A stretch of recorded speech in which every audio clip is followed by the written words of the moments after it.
नमस्कार, आप देख रहे हैं खबरों का पंचनामा। मैं हूं आपके साथ परवीन शेख।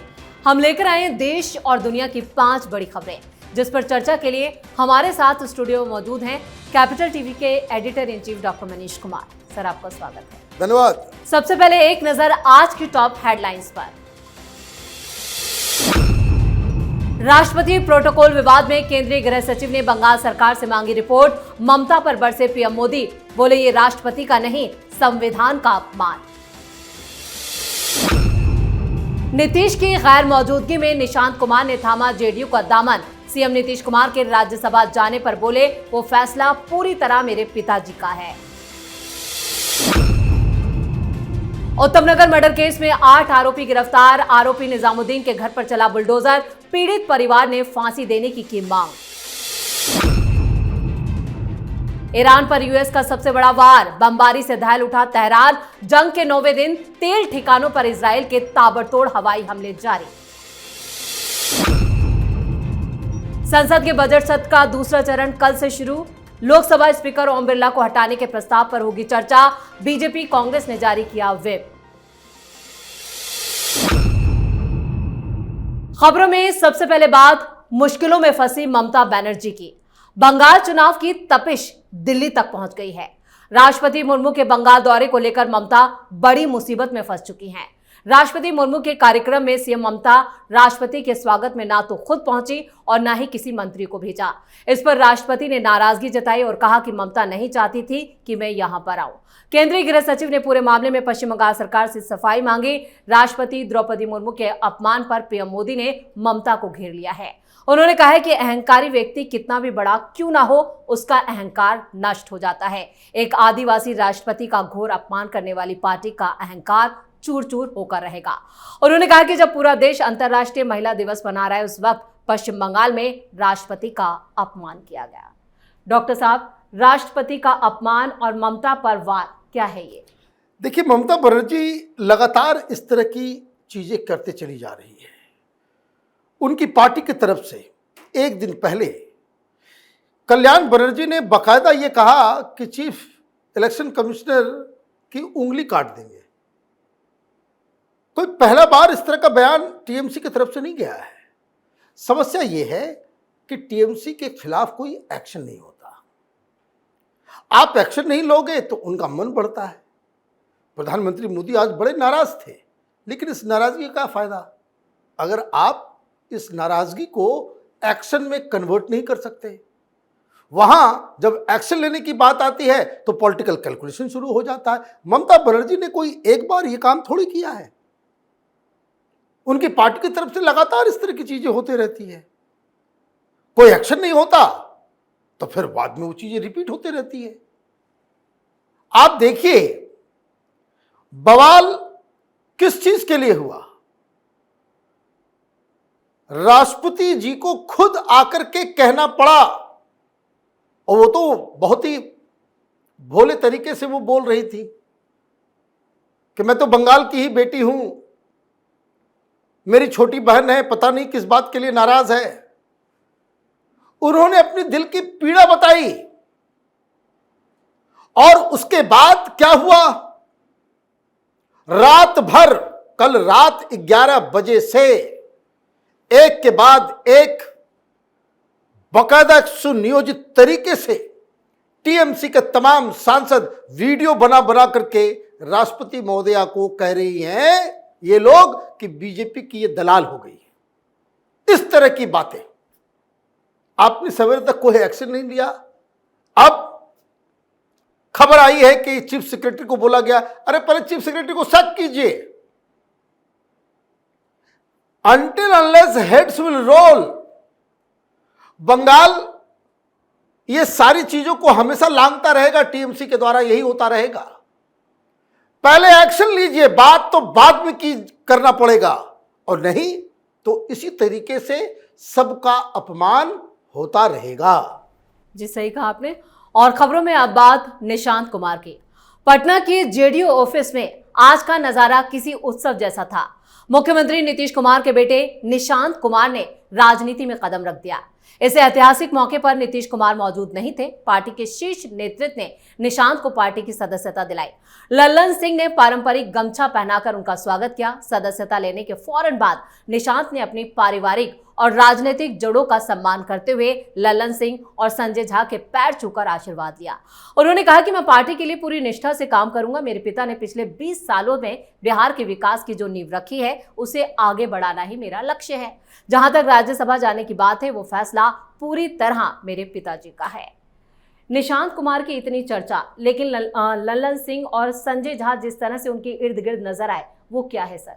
देखिए, मुझे लगता है कि जेडीयू के लिए खुशी मनाने का दिन हो सकता है कि नीतीश कुमार के बेटे पॉलिटिक्स में आ गए, लेकिन देश के लिए कोई अच्छी खबर नहीं है। एक और पार्टी परिवारवाद के दंश में जो है वो समाहित हो गया।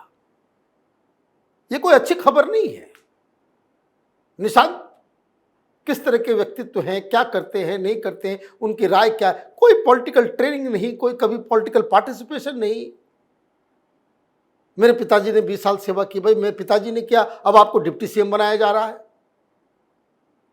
मतलब ये हुआ कि भाई पार्टी को बचाने के लिए वो मूल चीज जिसके खिलाफ नीतीश कुमार थ्रू आउट लड़ते रहे, जाते जाते आप उसके साथ भी कॉम्प्रोमाइज कर दिया। ये नीतीश कुमार के पूरे राजनीतिक उसका एनालिसिस जब होगा तो उनको भी एक परिवारवादी नेता माना जाएगा। तो how it is different from RJD? Lalu Yadav से ये अलग कैसे हैं, मुलायम सिंह से अलग कैसे हैं? आप तो उसी श्रेणी में आ गए ना। तो हो सकता है कि जेडीयू को बचाने के लिए इसकी जरूरत हो गई हो। तो एक तो लीडरशिप का भी फेलियर है कि आप अपने बाद सेकेंड रंग, कोई स्ट्रक्चर नहीं पार्टी का, कोई उसका कोई व्यवस्था नहीं, एक आदमी के माथे पे ये सब कुछ चल रहा था। इसका मतलब बिहार के लिए कोई अच्छी बात नहीं है कि एक ऐसा व्यक्ति डिप्टी सीएम बन रहा है जिसके पास कोई एक्सपीरियंस नहीं है, जिसके बारे में बिहार के लोग जानते तक नहीं। तो ये विकास खाक होगा, इसमें बिहार में बदलाव खाक होगा। वही पुराने लोग, आपने बिल्कुल सही कहा, वही पुराने लोग जो है आसपास इर्द गिर्द बना करके उसको एक तरीके से चलाएंगे। अब पता नहीं, हो सकता है, आई मे बी रॉन्ग, कि 5-6 महीने में वो सीख जाएंगे। लेकिन ये सोचना पड़ेगा हर पॉलिटिकल एक्टिविस्ट को, किसी भी पार्टी के हो, जो जमीनी कार्यकर्ता है उसके लिए तो सारे रास्ते बंद हो रहे हैं ना। अगर बाप किसी का सांसद है तो बेटा भी सांसद बनेगा। यही परंपरा आज इसकी जो है और भी तरीके से उसको पुरजोर तरीके से स्थापित किया गया है। ये कोई अच्छा फैसला नहीं है। जी, खबरों में आगे का रुख करते हैं। दिल्ली के उत्तम नगर मर्डर केस में बड़ा बुलडोजर एक्शन जो है वो जिहादियों पर हुआ, जिससे कट्टरपंथियों की नींद उड़ गई है। आज एमसीडी ने आरोपी के घर पर बुलडोजर चलाकर उसका घर जमींदोज कर दिया। पुलिस की मौजूदगी में हुई इस कार्रवाई के दौरान सुरक्षा कड़ी कर दी गई। इस मर्डर केस में मुश्ताक, निजामुद्दीन समेत 18 से 20 आरोपियों के नाम सामने आए। होली के दिन हुए इस कत्ल से हिंदू संगठन बेहद गुस्से में है। नाराज लोग पिछले 4 दिनों से बुलडोजर एक्शन की मांग कर रहे थे। ये घटना 4 मार्च की है। एक हिंदू परिवार की 11 साल की बच्ची अपने घर की छत से होली खेल रही थी। इसी दौरान उसके फेंके गए एक गुब्बारे से मुस्लिम समुदाय की महिला गीली हो गई। इस पर परिवार ने माफी भी मांग ली थी, लेकिन इसके बावजूद दोनों पक्षों के बीच विवाद नहीं रुका और तरुण को पीट कर मार डाला गया। डॉक्टर साहब, दिल्ली के उत्तम नगर में हुई ये घटना क्या बताती है? देखिए, सरकार जागी 5 दिनों के बाद जब दबाव आया, सरकार को यह काम पहले करना चाहिए था। आप ये समझिए, कहां है वो पूरा का पूरा गैंग, गंगा जमनी तहजीब वाले सब हैं? एक से एक जो है सुगुफा छोड़ते रहते हैं ये लोग। एक छोटी सी नन्ही सी बच्ची है, वो अपने चाचा को बैलून से रंग मार रही थी, पानी था बैलून के अंदर। एक बुर्का नशी महिला के ऊपर लग जाता है, भीड़ आकर के कत्लेआम करना शुरू। ये क्या बात हुई? मतलब पानी के कुछ छींटे उसको आपने तौल दिया लोगों की जिंदगी से, और सरकार यहां पे कैलकुलेशन करती रह गई। सारे लोग सोते रह गए। जनता जब सड़क पे आई, नाराज हुई, तब आपको एक्शन लेना पड़ता है। तो ये तो भारतीय जनता पार्टी के लिए बड़ा ही शर्मनाक स्थिति पैदा हो गई है। कहां है कपिल मिश्रा? हिंदूवादी नेता बनते को मिलने तक कोई नहीं गया। अब जब मामला इसका मतलब यह है कि जब तक जनता जो है सड़क पर, वो तो हिंदू परिवार है, मान लीजिए दंगे हो गए होते, तब दंगा हो गया होता तब कौन जिम्मेदार होता? तो यह घटना भी शर्मनाक है, और इस तरह के उपद्रवियों का मन इतना बढ़ गया है, उसको कैसे कंट्रोल करना है, ये दिल्ली पुलिस में बैठे लोगों को, कुछ लोगों को तो आपको हेड मस्ट रोल। किस तरह की घटनाएं हो रही है, पुलिस कहां नदारत थी? कोई 2-4 मिनट में हुआ नहीं। तो ये मुझे लगता है कि ये जो घटना घटी है, ये एक आईना है सरकारों के लिए भी और देश की जनता के लिए भी। सही कहा आपने। और खबरों में अब बात ईरान इजराइल जंग की। अमेरिका, इजराइल और ईरान जंग 9वें दिन और तेज हो गई। इजराइल ने ईरान के तेल भंडार और रिफाइनरी ठिकानों पर हवाई हमले किए। इन हमलों में 30 फ्यूल टैंक और 3 तेल डिपो को निशाना बनाया गया। ईरान ने पलटवार करते हुए इजराइल के साथ कुवैत, सऊदी अरब, बहरीन और यूएई समेत 5 देशों पर मिसाइल और ड्रोन दागे। इस्लामिक रिवोल्यूशनरी गार्ड कोर्प्स ने दावा किया कि ईरान अमेरिका और इजराइल के खिलाफ लंबे समय तक युद्ध लड़ने में सक्षम है। दूसरी तरफ डोनाल्ड ट्रंप ने कहा कि लगातार सैन्य दबाव के कारण ईरान अब कमजोर पड़ चुका है। Social media platform truth social पर लिखा कि ईरान ने पड़ोसी देशों से माफी मांगी है और उन पर हमला न करने का भरोसा दिया। ट्रंप ने कहा कि कभी मिडिल ईस्ट में ताकतवर माने जाने वाला ईरान अब दबंग नहीं बल्कि लूजर बन गया है। ईरान चौतरफा गिरा है, लेकिन हेकड़ी नहीं जा रही। देखिए, अब जिस तरीके से कल रात से अटैक हो रहे हैं, ये तो चीन के लिए बड़ी मुसीबत पैदा हो जाएगी। ये ईरान के लिए बहुत बड़ी मुसीबत। अभी तक क्या हो रहा था? सैन्य ठिकानों को, न्यूक्लियर इंस्टॉलेशंस को टारगेट किया जा रहा था। कल पहली बार आपने ऑयल डिपोज के ऊपर अटैक किया। तेहरान में चारों तरफ आग फैला हुआ है। क्यों? क्योंकि कुछ पाइपलाइंस जो है वो फट गए और जो ऑयल वहां के सीवेज में चला गया, और बाद में मालूम चलता है सब में आग, चारों तरफ आग है। 3 तेल डिपो को जो है टारगेट किया गया। इसका मतलब यह है कि आगे भी तेल डिपो के ऊपर टारगेट किया जाएगा। तेल खत्म, तेल में नुकसान, तो ईरान के पास है क्या? और अभी कुछ देर पहले खबर आई है कि इजराइल ने जितने भी डिसैलिनेशन प्लांट्स हैं उसको टारगेट किया। क्या है ये?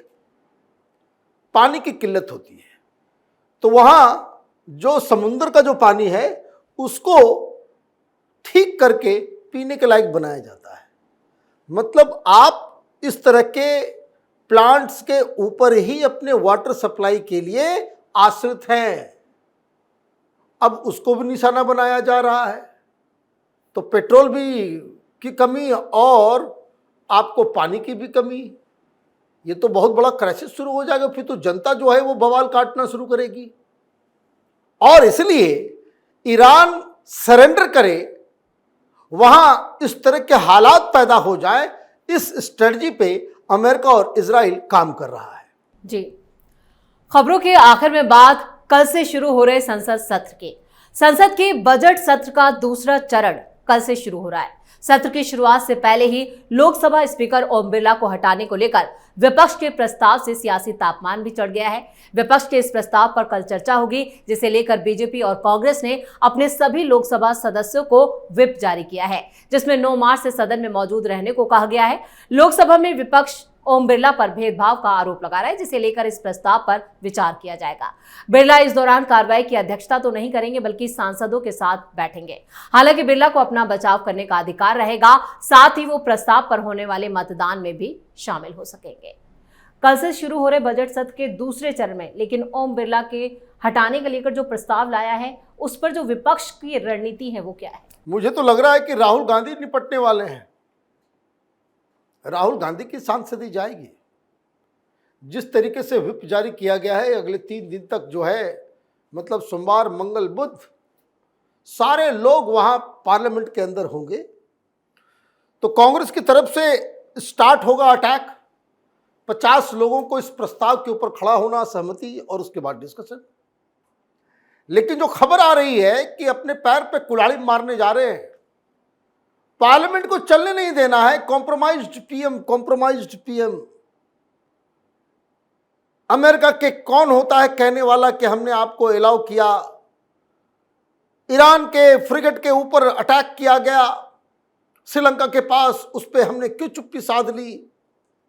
तमाम तरह के चीजों को लेकर के कि हमारा पीएम जो है वो कॉम्प्रोमाइज्ड है, ये एजेंडा उठाया जाएगा। अब वो उठेगा तो इसका जवाब तो मिलेगा। प्रधानमंत्री मोदी को अगर आप छेड़ेंगे तो निशिकांत दुबे ने जो प्रपोजल दिया है उसके ऊपर डिस्कशन होगा, जिसमें सीधे सीधे ये मांग की गई है कि राहुल गांधी की सांसदी निरस्त की जाए। वो संसद में बैठने लायक व्यक्ति नहीं है। और सब कुछ अंक गणित पे चलता है पार्लियामेंट में। बिल्कुल। और लोकसभा में अंक गणित जो है वो विपक्ष के खिलाफ है। इधर भारतीय जनता पार्टी के पास इतने सदस्य हैं, इतना बहुमत है कि ये ओम बिरला को भी बचा ले जाएंगे और निशिकांत दुबे के प्रपोजल के ऊपर राहुल गांधी को भी बाहर का रास्ता दिखा पाएंगे। यही इस सेशन में होने जा रहा है। डॉक्टर साहब, इस तमाम जानकारी के लिए और सटीक विश्लेषण के लिए आपका बहुत बहुत धन्यवाद। खबरों का पंचनामा में आज के लिए इतना ही। देश और विदेश की बाकी खबरों और उनके सटीक एनालिसिस के लिए देखते रहिए कैपिटल टीवी। वीडियो को लाइक करें, शेयर करें और कैपिटल टीवी को सब्सक्राइब जरूर करें। धन्यवाद।